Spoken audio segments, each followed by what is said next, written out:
You have that first beautiful flower panel sitting next to you, and it probably feels like a soft, fluffy trophy. Give yourself a pat on the back, seriously. Taking the time to create something with your own two hands in this digital age is a form of meditation. Today, in part 2, our mission is to create the twin, the back panel. Now, I know what some of you are thinking. I already know how to do this. Can't I just skip ahead? My answer is a gentle but firm no, because in the world of professional crochet, the back is just as important as the front. The back panel is what gives your bag structural integrity. It's what people see when you're walking away. But more importantly, making a second piece is where you truly master the muscle memory. This is where your hands stop thinking and start feeling. We are going to dive deep into the nuances of tension, the science of velvet yarn, and how to ensure these two pieces fit together like a puzzle.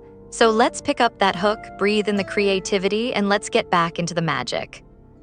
Understanding your materials, the velvet challenge. Before we make our magic ring, let's talk about our medium. We are working with chenille or velvet yarn. Notice how it feels. It's actually a central core string with thousands of tiny tufts of fiber trapped inside. Because of this structure, this yarn has zero stretch. Unlike wool or cotton, which have a bit of bounce, velvet is unforgiving. If you pull too hard, the fibers can worm or slide out. If you crochet too loosely, the bag will sag once you put your phone and keys inside. As we start the back panel, I want you to be mindful of your hook grip. Are you holding it like a pencil or a knife? Whichever way you choose, keep it light. Let the hook do the work.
Now grab your white yarn. Let's create that second magic ring. Wrap it around your fingers.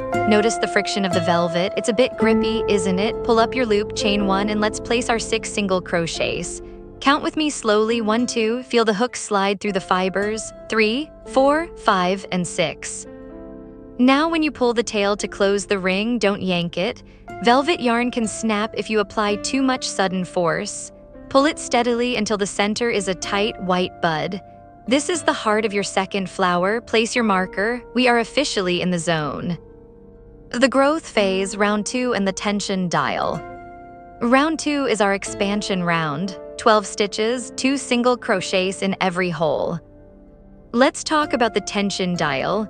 Imagine your hands have a dial from 1 to 10. 1 is so loose the stitches fall off. 10 is so tight the hook won't go in. For this bag, we want a solid 7. We want the stitches to be firm so they create a fabric that doesn't show gaps. As you work your increases, I want you to look at your first panel. Pick it up for a second. Put it against your current work.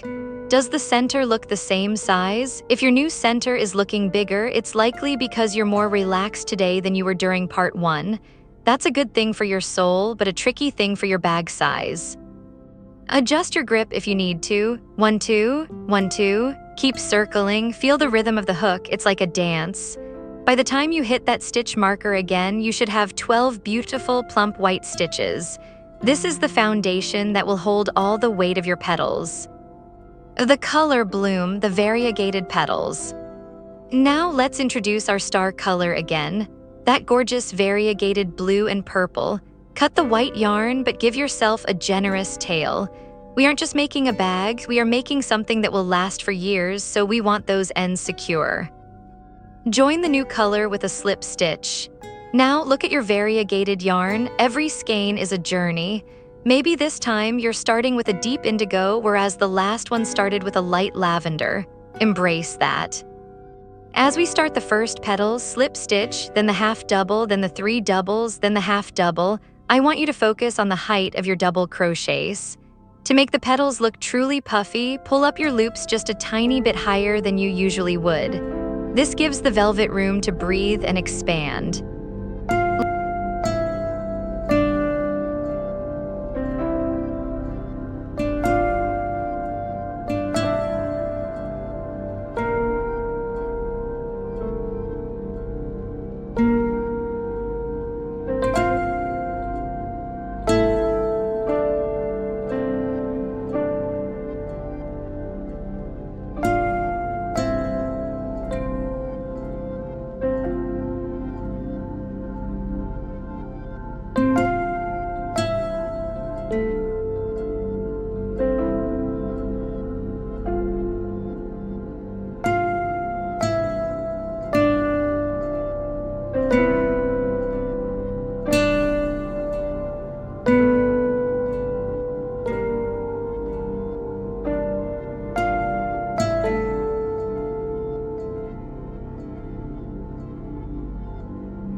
Let's work through petal 1 and petal 2 together. Notice how the 3 doubles in the center create a fan shape. It's like a wave cresting in the ocean. If you feel a gap forming at the base of the petal, try to tighten your slip stitch. That slip stitch is the anchor that keeps the petals separated and defined. The midway check, TROUBLSHOTING and symmetry. We are halfway through our petals. Let's pause for a quality control moment. This is what separates a beginner from a pro. Lay your first panel on the table face up. Now take your current work and lay it right on top face down. The petals should align almost perfectly. If you find that your second panel is ruffling or wavy, it means you've added too many stitches or your tension is too loose. If it's cupping like a bowl, your tension is too tight. If it's not perfect, don't be afraid to frog it. Frogging is when you rip out your stitches, rip it like a frog. It's not a failure, it's an act of love for your craft. I've frogged thousands of stitches in my life, it's how we learn. Once you're satisfied, let's finish petals 3, 4, and 5. Keep that flow going, half double, 3 doubles, half double, slip stitch, watch the colors blend. Blue into purple, purple into white, it's mesmerizing. By the end of this round, you should have 5 distinct plump petals that match your first panel's personality. The architectural border, the final white frame. We are entering the final stage of the back panel. This is where we define the silhouette. Switch back to your white yarn for the last time in this part. This border is like the frame of a painting. Without it, the colors are beautiful, but with it, they are art. Join in the valley, single crochet around. Here is a deep dive tip. When you do the single crochets along the sides of the petals, try to insert your hook into the back loop only if you want a more textured look, or through both loops for maximum strength. I recommend both loops for this bag. When you reach the peak of the petal, do your 2 single crochets. This acts like a pivot point, allowing the yarn to turn the corner without bunching up. And when you reach the valley, that dip between petals, give it a long single crochet. Reach your hook down into the row below and pull up a long loop. This creates a vertical white line that mimics the natural lines of a flower's anatomy.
Round and round we go. It's so satisfying to see the white edge clean up the variegated fuzziness.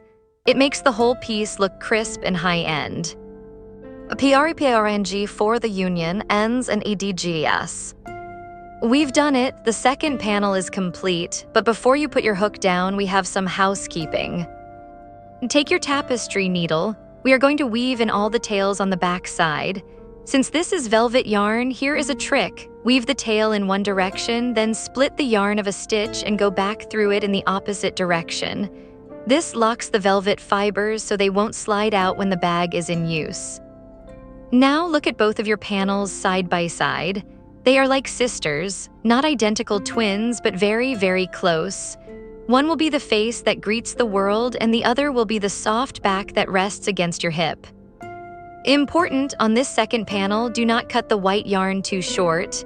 Leave a tail about 3 times the circumference of the flower. We are going to use this master tail to join everything together in the next part. Take a moment to feel the weight of both pieces in your hands. You've used about half of your yarn now. You've practiced the most important stitches in crochet. You've mastered the art of consistency. Looking ahead, the finale preview. You should be so proud of yourself. Most people start a project and never finish the second half. But you did. You stayed through the repetition and the details. In part 3, the final chapter of our journey, things are going to get very interesting. We are moving from 2D to 3D. I will show you how to create the gusset, that's the long strip that creates the sides and bottom of the bag. This is what gives the bag its roominess. We will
We'll also learn the invisible join to connect our flowers to the gusset.